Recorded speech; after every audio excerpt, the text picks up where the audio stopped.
Immigration ਗੁਰੂ ਵਿੱਚ ਤੁਹਾਡਾ ਸਵਾਗਤ ਹੈ ਜੀ। ਮੈਂ ਸਿਮਰਤ ਗਰੇਵਾਲ, ਮੇਰੇ ਵੱਲੋਂ ਆਪ ਸਭ ਨੂੰ ਸਤਿ ਸ੍ਰੀ ਅਕਾਲ। ਇੱਕ ਵਾਰ ਫਿਰ ਤੁਹਾਡੇ ਲਈ ਨਵੀਆਂ ਇਮੀਗ੍ਰੇਸ਼ਨ ਟਿਪਸ ਲੈ ਕੇ ਹਾਜ਼ਰ ਹੋਏ ਹਾਂ। ਅੱਜ ਮੇਰੇ ਨਾਲ ਸਟੂਡੀਓ ਵਿੱਚ ਹਾਜ਼ਰ ਨੇ ICC ਇਮੀਗ੍ਰੇਸ਼ਨ ਤੋਂ ਮਨੂ ਦੱਤਾ ਜੀ, ਜਿਹੜੇ ਕਿ ਤੁਹਾਡੇ ਨਾਲ ਇਮੀਗ੍ਰੇਸ਼ਨ ਦੇ ਵਿੱਚ ਕੀ ਨਵੀਆਂ ਅਪਡੇਟਸ ਨੇ ਉਹ ਸਾਂਝੀਆਂ ਕਰਨਗੇ।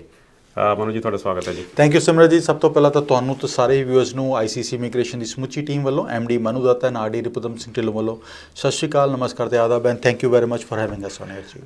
Thank you sir.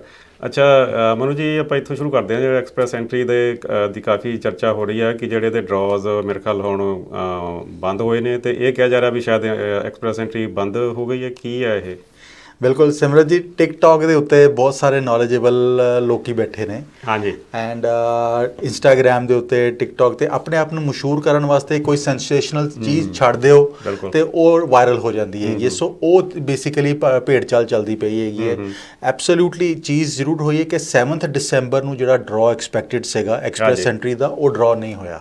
ਉਹ ਇਸ ਕਰਕੇ ਨਹੀਂ ਹੋਇਆ ਬਿਕੋਜ਼ ਇਮੀਗ੍ਰੇਸ਼ਨ ਨੇ ਵੀ ਉਹਦੀ ਅਪਡੇਟਸ ਦਿੱਤੀਆਂ ਕਿ ਸਾਡੇ ਇੱਕ ਸਿਸਟਮ ਦੇ ਵਿੱਚ ਕੁਝ ਗਲਿਚ ਆ ਗਿਆ ਸੀਗਾ, ਜਿਹਦੇ ਵਿੱਚ ਬਿਕੋਜ਼ ਤੁਹਾਨੂੰ ਯਾਦ ਹੋਏਗਾ ਕਿ ਜਿਹੜੀਆਂ 15 ਨਵੰਬਰ ਤੋਂ ਜਿਹੜੇ ਟੀਅਰ ਨੌਕ ਤੋਂ ਟੀਅਰ ਸਿਸਟਮ ਦੇ ਵਿੱਚ ਆਏ ਸੀਗੇ, ਸੋ ਉਹ ਗਲਿਚ ਕੋਈ ਇਹੋ ਜਿਹਾ ਸੀਗਾ ਜਿਹੜਾ ਉਹ ਟੈਂਪਰੇਰੀਲੀ ਨਹੀਂ ਕਰ ਸਕੇ। But they are very much on target. 2022 ਦਾ ਜਿਹੜਾ 4,35,000 ਦਾ ਟਾਰਗੇਟ ਸੀਗਾ ਉਹ ਅਚੀਵ ਹੋ ਚੁੱਕਾ ਆ। ਆਉਣ ਵਾਲੇ ਕੁਝ ਹਫ਼ਤਿਆਂ ਦੇ ਵਿੱਚ ਵੀ ਵਿਲ ਸ਼ੇਅਰ ਨੰਬਰਸ ਕਿ ਕਿਹੜੇ ਨੰਬਰਸ ਕਿਸ ਕੈਟੇਗਰੀਜ਼ ਦੇ ਵਿੱਚ ਹੋਏ ਨੇ।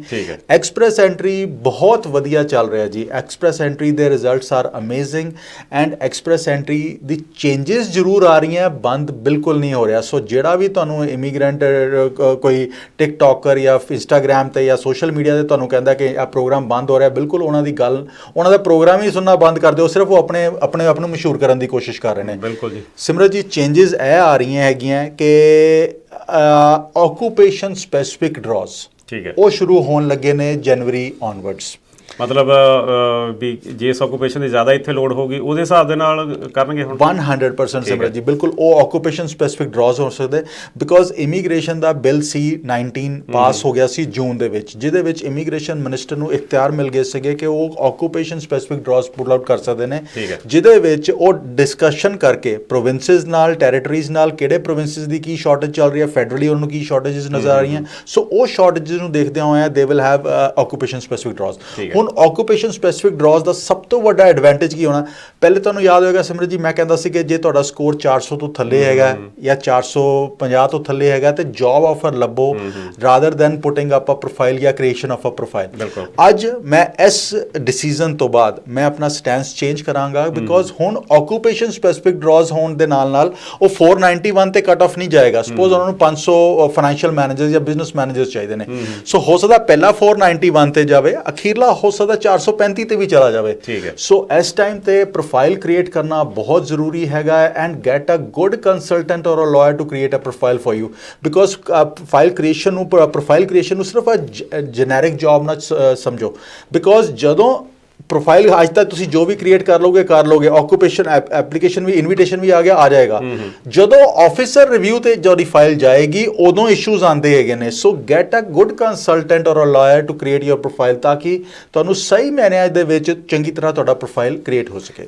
ਅੱਛਾ, ਤੁਸੀਂ ਪ੍ਰੋਫਾਈਲ ਕ੍ਰੀਏਟ ਦੀ ਗੱਲ ਕਰ ਰਹੇ ਹੋ। ਸੋ ਬਹੁਤ ਕਈ ਵਾਰੀ ਐਪਲੀਕੈਂਟ ਇਹ ਸੋਚਦਾ ਵੀ ਮੈਨੂੰ ਅਜੇ ਪ੍ਰੋਫਾਈਲ ਕ੍ਰੀਏਟ ਕਰਨ ਦੀ ਲੋੜ ਨਹੀਂ ਗੀ ਤੇ ਜਦੋਂ ਲੋੜ ਪਊਗੀ ਉਦੋਂ ਕਰ ਲਵਾਂ। ਤੁਸੀਂ ਕੀ ਸਮਝਦੇ ਹੋ ਵੀ ਜਿਹੜੇ ਵੀ ਇਮੀਗ੍ਰੇਸ਼ਨ ਦੇ ਵਿੱਚ ਆਪਣੀ ਐਪਲੀਕੇਸ਼ਨ ਲਾਉਣੀ ਉਹਨੂੰ ਕ੍ਰੀਏਟ ਕਰ ਲੈਣਾ ਚਾਹੀਦਾ ਪ੍ਰੋਫਾਈਲ? ਅੱਜ ਦੀ ਤਰੀਕ ਦੇ ਵਿੱਚ ਇਹਨਾਂ ਚੇਂਜਸ ਤੋਂ ਬਾਅਦ 100% ਤੁਹਾਨੂੰ ਜ਼ਰੂਰ ਕ੍ਰੀਏਟ ਕਰਨਾ ਚਾਹੀਦਾ। ਤੁਸੀਂ ਕਿਸੇ ਵੀ ਟ੍ਰੇਡ ਤੋਂ ਹੈਗੇ ਹੋ, ਆਈਲੈਟ ਦੇ ਕੁਝ ਵੀ ਨੰਬਰਸ ਹੈਗੇ ਨੇ, 6 ਬੈਂਡਸ ਤਾਂ ਤੁਹਾਨੂੰ ਮਿਨੀਮਮ ਚਾਹੀਦੇ ਨੇ ਜੇ ਬਾਹਰ ਬੈਠੇ ਹੋਏ ਹੋ ਕੈਨੇਡਾ ਤੋਂ, ਤੇ absolutely you should be creating your profile but creation of a profile should be in such a ਵੇ ਕਿ ਉਹ ਪ੍ਰੋਫੈਸ਼ਨਲੀ ਸਾਰੀ ਚੀਜ਼ਾਂ ਨੂੰ ਕਵਰ ਕਰਦਾ ਹੋਵੇ। ਸੋ ਗੈਟ ਅ ਰੈਗੂਲੇਟਿਡ ਕੰਸਲਟੈਂਟ ਜਿਹੜੇ law society of upper Canada ਦੇ ਮੈਂਬਰਸ ਹੈਗੇ ਨੇ ਜਾਂ ਫਿਰ ਸਿਟੀਜ਼ਨਸ਼ਿਪ ਐਂਡ ਇਮੀਗ੍ਰੇਸ਼ਨ ਕਾਲਜ ਦੇ ਮੈਂਬਰਸ ਹੈਗੇ ਨੇ, ਉਹਨਾਂ ਤੋਂ ਰੈਗੂਲੇਟਿਡ ਮੈਂਬਰਸ ਤੋਂ ਪ੍ਰੋਫਾਈਲ ਕ੍ਰੀਏਟ ਕਰਾਓ ਬਿਕੋਜ਼ ਉਹਨਾਂ ਦਾ ਰੋਜ਼ ਕੰਮ ਹੈਗਾ। ਉਹ ਹਰ ਚੀਜ਼ ਨੂੰ ਇਸ ਤਰ੍ਹਾਂ ਕਰਨਗੇ ਕਿ ਜਿਸ ਤਰ੍ਹਾਂ ਤੁਹਾਨੂੰ ਕੱਲ੍ਹ ਨੂੰ ਆਫਿਸਰ ਨੇ ਜਿਸ ਤਰ੍ਹਾਂ ਦੇਖਣੀ ਹੈਗੀ ਤੁਹਾਡੀ ਫਾਈਲ ਨੂੰ। ਬਿਲਕੁਲ ਜੀ। ਅੱਛਾ, ਇੱਕ ਜਿਹੜਾ ਕਾਫੀ ਕੈਟਾਗਰੀ ਪੋਪੂਲਰ ਹੈ, ਜਿਹੜੇ ਵਿਜ਼ਟਰ ਇੱਥੇ ਆਉਂਦੇ ਨੇ ਅਤੇ ਉਹ ਆਪਣਾ ਵਰਕ ਪਰਮਿਟ ਅਪਲਾਈ ਕਰਦੇ ਨੇ, ਉਹਦੀ ਵੀ ਜਾਣਕਾਰੀ ਆਪਣੇ ਦਰਸ਼ਕਾਂ ਦੇ ਨਾਲ ਜ਼ਰੂਰ ਸਾਂਝੀ ਕਰੋ ਜੀ। ਬਿਲਕੁਲ ਸਿਮਰਤ ਜੀ, ਅੱਜ ਦੀ ਤਰੀਕ ਦੇ ਵਿੱਚ ਪਬਲਿਕ ਪਾਲਿਸੀ ਚੱਲ ਰਹੀ ਹੈ। ਇਹ ਪਬਲਿਕ ਪਾਲਿਸੀ ਐਗਜ਼ਿਸਟ ਕਰ ਰਹੀ ਹੈਗੀ ਹੈ 28 ਫਰਵਰੀ 2023 ਤੱਕ। ਅੱਛਾ ਜੀ। ਸੋ ਹਲੇ ਤਕਰੀਬਨ 75 ਦਿਨ ਬਾਕੀ ਹੈਗੇ ਨੇ। ਸੋ ਜਿੰਨੇ ਵੀ ਦੋਸਤ ਵਿਜ਼ਟਰ ਆਏ ਨੇ ਉਹ ਇਸ ਪ੍ਰੋਗਰਾਮ ਦਾ ਫਾਇਦਾ ਲੈ ਸਕਦੇ ਨੇ। ਐਂਡ ਇਹ 2020 ਅਗਸਤ ਤੋਂ ਚੱਲਦੀ ਆ ਰਹੀ ਹੈ, ਬਿਕੋਜ਼ 2020 ਅਗਸਤ ਤੋਂ ਇਹ ਉਸ ਵਾਸਤੇ ਸ਼ੁਰੂ ਕੀਤੀ ਗਈ ਸੀਗੀ ਬਿਕੋਜ਼ ਉਦੋਂ ਪੈਂਡੈਮਿਕ ਕਰਕੇ ਸਾਰੀ ਚੀਜ਼ਾਂ ਸਟਾਪ ਹੋ ਗਈਆਂ ਸੀਗੀਆਂ ਤੇ ਵਿਦਿਨ ਸਾਨੂੰ ਵਰਕਫੋਰਸ ਦੀ ਬਹੁਤ ਜ਼ਿਆਦਾ ਲੋੜ ਸੀਗੀ ਤੇ ਵਿਦਿਨ ਕੈਨੇਡਾ ਜਿਹੜੇ ਐਪਲੀਕੈਂਟਸ ਬੈਠੇ ਸੀਗੇ ਜਾਂ ਵਿਜ਼ਟਰਸ ਬੈਠੇ ਸੀ ਉਹ ਉਸ ਪ੍ਰੋਗਰਾਮ ਦਾ ਫਾਇਦਾ ਲੈ ਸਕਦੇ ਸੀਗੇ। ਸੋ 28 ਫਰਵਰੀ 2023 ਤੱਕ ਇਹ ਪਾਲਿਸੀ ਐਗਜ਼ਿਸਟ ਕਰ ਰਹੀ ਹੈ, ਹੋ ਸਕਦਾ ਐਕਸਟੈਂਡ ਵੀ ਹੋ ਜਾਵੇ ਬਟ ਐਜ਼ ਆਫ ਟੁਡੇ 28 ਫਰਵਰੀ ਤੱਕ ਹੈਗੀ ਹੈ। ਜੇ ਤੁਹਾਨੂੰ LMIA ਮਿਲਦਾ, this is a very good time to grab that opportunity.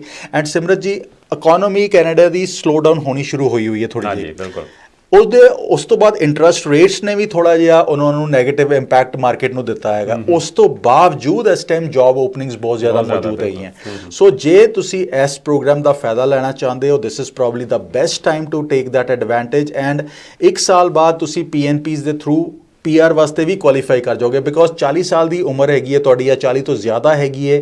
Grade 12 ਕੀਤਾ, ਐਕਸਪ੍ਰੈਸ ਐਂਟਰੀ ਤੇ ਤੁਹਾਡੇ ਪਿਕ ਹੋਣ ਦੇ ਚਾਂਸਸ ਹੀ ਨਹੀਂ ਹੈਗੇ। CC ਦੇ ਵਿੱਚ ਵੀ ਨਹੀਂ ਹੈਗੇ, ਟ੍ਰੇਡਸ ਦੇ ਵਿੱਚ ਵੀ ਬੜਾ ਮੁਸ਼ਕਲ ਹੋਏਗਾ ਤੁਹਾਡਾ। ਸੋ PNP ਤੁਹਾਡੇ ਵਾਸਤੇ ਬੈਸਟ ਰਹੇਗਾ। PNP ਦੇ ਵਿੱਚ ਬਲੂ ਕਾਲਰ ਜੌਬਸ ਜਿਸ ਤਰ੍ਹਾਂ ਲੇਬਰ ਜੌਬਸ ਹੈਗੀਆਂ ਉਹ ਵੀ ਤੁਹਾਨੂੰ PR ਕਰਵਾ ਸਕਦੀਆਂ। ਫੂਡ ਐਂਡ ਬੇਵਰੇਜ ਸਰਵਰਸ ਦੀਆਂ ਹੋ ਗਈਆਂ, ਰੂਮ ਕਲੀਨਰਸ ਦੀਆਂ ਹੋ ਗਈਆਂ, ਫੂਡ ਪ੍ਰੋਸੈਸਿੰਗ ਦੇ ਵਿੱਚ ਹੋ ਗਈਆਂ, ਕੰਸਟਰਕਸ਼ਨ ਲੇਬਰ ਦੀਆਂ ਹੋ ਗਈਆਂ, ਫਾਰਮ ਲੇਬਰ ਦੀਆਂ ਹੋ ਗਈਆਂ। ਇਹ ਸਾਰੀਆਂ ਜੌਬਸ ਤੁਹਾਨੂੰ PR ਕਰਵਾ ਸਕਦੀਆਂ ਹੈਗੀਆਂ। ਸੋ ਟੇਕ ਦੈਟ ਐਡਵਾਂਟੇਜ। ਐਂਡ ਜੇ ਟਰੱਕਿੰਗ ਦੇ ਵਿੱਚ ਹੈਗੇ ਉਹ, ਟਰੱਕਿੰਗ ਤਾਂ ਹੁਣ ਵੈਸੇ ਹੀ Tier 3 ਦੇ ਵਿੱਚ ਆ ਗਿਆ। ਸੋ ਨੌਕ B ਹੋ ਗਿਆ। ਸੋ ਉਹਦੇ ਵਿੱਚ ਤੁਹਾਡਾ ਸਪਾਊਸ ਵੀ ਇੱਥੇ ਆ ਕੇ ਕੰਮ ਕਰਨ ਵਾਸਤੇ ਐਲੀਜੀਬਲ ਹੈਗੇ ਨੇ, ਬੱਚੇ ਵੀ ਪੜ੍ਹਨ ਵਾਸਤੇ ਐਲੀਜੀਬਲ ਹੈਗੇ ਨੇ। ਸੋ ਟੇਕ ਦਾ ਐਡਵਾਂਟੇਜ। ਐਂਡ ਜੇ ਤੁਸੀਂ ਹੈਲਪ ਚਾਹੁੰਦੇ ਹੈਗੇ ਹੋ ਆਪਣੇ ਫੈਮਿਲੀ ਦੀ ਐਪਲੀਕੇਸ਼ਨ ਕਰਾਉਣ ਵਾਸਤੇ, ਟੈਂਪਰੇਰੀ ਡਿਪੈਂਡੈਂਟ ਐਪਲੀਕੇਸ਼ਨਸ ਵਾਸਤੇ ਕਿਸੇ ਕੰਸਲਟੈਂਟ ਦੀ ਸਲਾਹ ਲਓ and have them do it for you। ਬਿਲਕੁਲ ਜੀ, ਤੁਸੀਂ ਦੇਖ ਰਹੇ ਹੋ ਇਮੀਗ੍ਰੇਸ਼ਨ ਗੁਰੂ। ਮੇਰੇ ਨਾਲ ਸਟੂਡੀਓ ਵਿੱਚ ਅੱਜ ਹਾਜ਼ਰ ਨੇ ICC ਇਮੀਗ੍ਰੇਸ਼ਨ ਤੋਂ ਮਨੂ ਦੱਤਾ ਜੀ, ਜਿਹੜੇ ਤੁਹਾਡੇ ਨਾਲ ਇਮੀਗ੍ਰੇਸ਼ਨ ਸੰਬੰਧੀ ਜਾਣਕਾਰੀ ਤੇ ਨਵੀਆਂ ਅਪਡੇਟਸ ਸਾਂਝੀਆਂ ਕਰ ਰਹੇ ਨੇ। ਅੱਛਾ ਮਨੂ ਜੀ, ਇੱਕ ਕਾਫੀ ਜਿਹੜੀ ਕੈਟਾਗਰੀ ਆ ਬਿਜ਼ਨਸ ਕਲਾਸ, ਉਹਦੇ ਵਿੱਚ ਵੀ ਜਿਹੜੇ ਬਹੁਤ ਸਾਰੇ ਆਪਣੇ ਭੈਣ ਭਰਾ ਨੇ ਉਹ ਆਉਣਾ ਚਾਹੁੰਦੇ ਨੇ ਕਿਉਂਕਿ ਜੇ ਬੈਕ ਹੋਮ ਉਹਨਾਂ ਦੇ ਕੋਲ ਬਿਜ਼ਨਸ ਦਾ ਐਕਸਪੀਰੀਅੰਸ ਆ। ਸੋ ਉਹਦੇ ਬਾਰੇ ਵੀ ਕੁਝ ਜਾਣਕਾਰੀ ਸਾਂਝੀ ਕਰੋ। ਬਿਲਕੁਲ ਸਿਮਰਤ ਜੀ, ਇੰਟਰਾ ਕੰਪਨੀ ਟ੍ਰਾਂਸਫਰ ਅੱਜ ਦੀ ਤਰੀਕ ਦੇ ਵਿੱਚ ਬਹੁਤ ਪਪੂਲਰ ਪ੍ਰੋਗਰਾਮ ਹੋਇਆ ਬਿਕੋਜ਼ ਉਹਦੇ results are amazing at this moment. And ਜੇ ਤੁਸੀਂ ਬਿਜ਼ਨਸ ਪਿਛਲੇ 3 ਸਾਲ ਤੋਂ ਕਰ ਰਹੇ ਹੋ, this you should be taking advantage of this programme. ਉਹਦਾ ਐਡਵਾਂਟੇਜ ਕੀ ਹੈਗਾ ਕਿ ਨਾ ਤੇ ਤੁਹਾਨੂੰ IELTS ਦੀ ਲੋੜ ਆ, ਨਾ ਤੁਹਾਨੂੰ ਡਿਗਰੀ ਅਸੈਸਮੈਂਟ ਦੀ ਲੋੜ ਹੈ। ਐਜੂਕੇਸ਼ਨ ਜੋ ਮਰਜ਼ੀ ਹੋਵੇ, ਤੁਹਾਡਾ ਵਰਕ ਪਰਮਿਟ ਲੱਗ ਸਕਦਾ, ਤੁਹਾਡੀ ਫੈਮਿਲੀ ਦਾ ਡਿਪੈਂਡੈਂਟ ਵੀਜ਼ਾ ਲੱਗ ਸਕਦਾ, ਤੁਹਾਡੇ ਬੱਚੇ ਇੱਥੇ ਆ ਕੇ ਪੜ੍ਹ ਸਕਦੇ ਨੇ। ਐਂਡ ਕਮਿਊਨਿਟੀ ਕਾਲਜ ਦੇ ਵਿੱਚ, ਯੂਨੀਵਰਸਿਟੀਜ਼ ਦੇ ਵਿੱਚ ਵੀ ਐਜ਼ ਅ ਲੋਕਲ ਸਟੂਡੈਂਟ ਉਹ ਫੀਸ ਪੇ ਕਰ ਸਕਦੇ ਨੇ। ਸੋ ਆ ਐਡਵਾਂਟੇਜ ਇਸ ਪ੍ਰੋਗਰਾਮ ਦਾ ਸਭ ਤੋਂ ਵੱਡਾ ਹੈ। 1 ਸਾਲ ਬਾਅਦ ਤੁਸੀਂ PR ਵਾਸਤੇ ਵੀ ਕੁਆਲੀਫਾਈ ਹੋ ਜਾਓਗੇ। ਐਂਡ ਜਿਹੜਾ ਵੀ ਬਿਜ਼ਨਸ ਕਰਦੇ ਪਏ ਹੋ, ਕਿਸੇ ਵੀ ਬਿਜ਼ਨਸ ਦੇ ਵਿੱਚ ਹੈਗੇ ਹੋ, ਐਕਸਪੋਰਟ ਇੰਪੋਰਟ ਦੇ ਵਿੱਚ ਹੈਗੇ ਹੋ, ਪੈਟਰੋਲ ਸਟੇਸ਼ਨ ਹੈਗਾ, ਗੈਸ ਪੰਪ ਹੈਗਾ, ਗੈਸ ਸਟੇਸ਼ਨ ਹੈਗਾ ਤੁਹਾਡਾ, ਤੁਸੀਂ ਕਿਸੇ ਕੰਸਟਰਕਸ਼ਨ ਦੇ ਵਿੱਚ ਹੈਗੇ ਹੋ, ਤੁਸੀਂ ਕਿਸੇ ਰੈਨੋਵੇਸ਼ਨਸ ਦੇ ਵਿੱਚ ਹੈਗੇ ਹੋ, ਤੁਸੀਂ ਕਿਸੇ ਤਰ੍ਹਾਂ ਦੀ ਮੈਨੂਫੈਕਚਰਿੰਗ ਦੇ ਵਿੱਚ ਹੈਗੇ ਹੋ, ਸਰਵਿਸ ਇੰਡਸਟਰੀ ਦੇ ਵਿੱਚ ਹੈਗੇ ਹੋ, ਮੈਨੂਫੈਕਚਰਿੰਗ ਦੇ ਵਿੱਚ ਹੈਗੇ ਹੋ, ਕਿਸੇ ਵੀ ਇੰਡਸਟਰੀ ਦੇ ਵਿੱਚ ਹੈਗੇ ਹੋ, ਦਿਸ ਇਜ਼ ਦਾ ਪ੍ਰੋਗਰਾਮ ਤੁਹਾਡੇ ਵਾਸਤੇ ਜਿਹੜਾ ਕੰਮ ਕਰ ਸਕਦਾ ਹੈ। ਗ੍ਰੈਬ ਦਿਸ ਓਪਰਚੁਨਿਟੀ। ਅੱਜ ਦੀ ਤਰੀਕ ਦੇ ਵਿੱਚ 2-2 ਮਹੀਨਿਆਂ ਦੇ ਵਿੱਚ ਵਰਕ ਪਰਮਿਟਸ ਗ੍ਰਾਂਟ ਹੋ ਰਹੇ ਨੇ। ਸੋ ਟੇਕ ਦਿਸ ਐਡਵਾਂਟੇਜ। ਐਂਡ 1 ਸਾਲ ਇੱਥੇ ਆ ਕੇ ਕੰਮ ਕਰਨ ਦਾ, ਬਿਜ਼ਨਸ ਐਕਸਪੈਂਸ਼ਨ ਤੋਂ ਬਾਅਦ ਤੁਸੀਂ ਪਰਮਾਨੈਂਟ ਰੈਜ਼ੀਡੈਂਸੀ ਵਾਸਤੇ ਵੀ ਕੁਆਲੀਫਾਈ ਕਰ ਸਕਦੇ ਹੋ। ਹੋਰ ਡਿਟੇਲਸ ਲੈਣ ਵਾਸਤੇ you will have to speak to a consultant ਤਾਂ ਕਿ ਤੁਹਾਨੂੰ ਇੱਕ ਚੀਜ਼ ਤੁਹਾਨੂੰ ਗਾਈਡ ਕਰ ਸਕੀਏ। ਅੱਛਾ, ਇਹਦੇ ਵਿੱਚ ਬਿਜ਼ਨਸ ਕੈਟਾਗਰੀ ਦੇ ਵਿੱਚ ਇਸ ਤਰ੍ਹਾਂ ਵੀ ਆ ਵੀ ਕੋਈ ਸਰਟਨ ਪ੍ਰੋਵਿੰਸ ਦੇ ਵਿੱਚ ਜ਼ਿਆਦਾ ਸੌਖਾ ਹੈ ਤੇ ਕਿਸੇ ਦੇ ਵਿੱਚ ਥੋੜ੍ਹਾ ਜਿਹਾ ਜ਼ਿਆਦਾ ਔਖਾ ਕੰਮ ਹੈ ਕਿ ਤਕਰੀਬਨ ਸਾਰੇ ਦੇ ਵਿੱਚ ਬਰਾਬਰ ਹੀ ਹੈ? ਸਿਮਰਤ ਜੀ, ਇਹ ਫੈਡਰਲ ਪ੍ਰੋਗਰਾਮ ਹੈਗਾ। ਫੈਡਰਲ ਪ੍ਰੋਗਰਾਮ ਦੇ ਵਿੱਚ ਤੁਸੀਂ ਹਰ ਚੀਜ਼ ਦੇ ਵਿੱਚ ਕੁਆਲੀਫਾਈ ਕਰ ਸਕਦੇ ਹੋ। ਸੋ ਇਹ ਫੈਡਰਲੀ ਆ ਰਹੇ ਹੋ ਤੁਸੀਂ। ਉਸ ਤੋਂ ਬਾਅਦ ਇੱਥੇ ਆ ਕੇ ਤੁਸੀਂ ਆਪਣਾ ਬਿਜ਼ਨਸ ਕਿਸ ਪ੍ਰੋਵਿੰਸ ਦੇ ਵਿੱਚ ਕਰਨਾ ਹੈਗਾ, ਤੁਸੀਂ ਐਕਸਪ੍ਰੈਸ ਕੁਆਲੀਫਾਈ ਕਰੋਗੇ ਜਾਂ PNP ਦੇ ਵਿੱਚ ਕੁਆਲੀਫਾਈ ਕਰੋਗੇ, ਉਹ ਤੁਸੀਂ ਆ ਕੇ ਪ੍ਰੋਵਿੰਸ ਬਾਅਦ ਚ ਚੂਜ਼ ਕਰ ਸਕਦੇ ਹੋ। ਸੋ ਪਹਿਲੇ ਤੁਸੀਂ ਫੈਡਰਲ ਪ੍ਰੋਗਰਾਮ ਦੇ ਵਿੱਚ ਆ ਰਹੇ ਹੋ, ਆਪਣੀ ਪਰਮਾਨੈਂਟ ਰੈਜ਼ੀਡੈਂਸੀ ਵਾਸਤੇ ਦੇਖਣਾ ਤੁਸੀਂ ਫੈਡਰਲ ਦੇ ਵਿੱਚ ਜਾਓਗੇ ਜਾਂ PNPs ਦੇ ਵਿੱਚ ਜਾਓਗੇ। ਠੀਕ ਹੈ। ਹੁਣ ਆਪਾਂ ਵਾਪਸ ਆਉਂਦੇ ਆ ਜਿਹੜੀ ਸਟੂਡੈਂਟ ਕਲਾਸ ਹੈ, ਜਿਹੜੇ ਸਟੂਡੈਂਟ ਆਪਣੇ ਇੱਥੇ ਬਹੁਤ ਸਾਰੇ ਜਿਹੜੇ ਆਏ ਹੋਏ ਨੇ ਤੇ ਕਈ ਵਾਰੀ ਉਹਨਾਂ ਨੂੰ ਕਾਲਜ ਚੇਂਜ ਕਰਨਾ ਹੁੰਦਾ, ਕੋਈ ਉਹਨਾਂ ਦੇ ਸਰਕਮਸਟੈਂਸਸ ਇਦਾਂ ਦੇ ਹੁੰਦੇ ਨੇ ਜਿੱਥੇ ਪਹਿਲਾਂ ਆਉਂਦੇ ਨੇ ਉੱਥੇ ਉਹ ਕੰਟੀਨਿਊ ਨਹੀਂ ਕਰ ਸਕਦੇ ਸਟੱਡੀ। ਸੋ ਕਾਲਜ ਚੇਂਜ ਕਰਨਾ ਤਾਂ ਉਹਦੇ ਵਿੱਚ ਤੁਸੀਂ ਕਿਸ ਤਰ੍ਹਾਂ ਹੈਲਪ ਕਰਦੇ ਹੋ? ਬਿਲਕੁਲ ਸਿਮਰਤ ਜੀ, ਇਸ ਟਾਈਮ ਤੇ ਜਨਵਰੀ ਸੈਸ਼ਨ ਵਾਸਤੇ ਬਹੁਤ ਸਾਰਾ ਇੰਟਰਨੈਸ਼ਨਲ ਸਟੂਡੈਂਟਸ ਲੈਂਡ ਕਰ ਚੁੱਕਾ ਹੈ ਜੀ। ਐਂਡ ਬੜੀ ਵੱਡੀ ਤਾਦਾਦ ਦੇ ਵਿੱਚ ਇੰਡੀਆ ਤੋਂ, ਪੰਜਾਬ ਤੋਂ ਵੀ ਉਹ ਸਟੂਡੈਂਟਸ ਹੈਗੇ ਨੇ, ਗੁਜਰਾਤ ਤੋਂ ਵੀ ਹੈਗੇ ਨੇ। ਸੋ ਜੇ ਕੋਈ ਵੀ ਇਹੋ ਜਿਹਾ ਇੰਟਰਨੈਸ਼ਨਲ ਸਟੂਡੈਂਟ ਹੈਗਾ ਜਿਹਨੂੰ ਆਪਣਾ ਕੋਰਸ ਡਿਫਿਕਲਟ ਲੱਗ ਰਿਹਾ ਜਾਂ ਕਾਲਜ ਡਿਫਿਕਲਟ ਲੱਗ ਰਿਹਾ ਹੈਗਾ ਐਂਡ ਕੋਰਸ ਚੇਂਜ ਕਰਨਾ ਚਾਹੁੰਦੇ ਨੇ, ਕਾਲਜ ਚੇਂਜ ਕਰਨਾ ਚਾਹੁੰਦੇ ਨੇ, ਨਾਰਮਲ ਜਿਹੜਾ ਪ੍ਰੋਸੈਸਿੰਗ ਟਾਈਮ ਹੈਗਾ ਉਹ ਅਗਲੇ ਸਮੈਸਟਰ ਦੇ ਵਿੱਚ ਐਡਮਿਸ਼ਨ ਮਿਲਦੀ ਹੈਗੀ ਹੈ, ਸੇਮ ਸਮੈਸਟਰ ਦੇ ਵਿੱਚ ਐਡਮਿਸ਼ਨ ਮਿਲਣੀ 99% ਮੁਸ਼ਕਲ ਹੋ ਜਾਂਦੀ ਹੈਗੀ ਹੈ।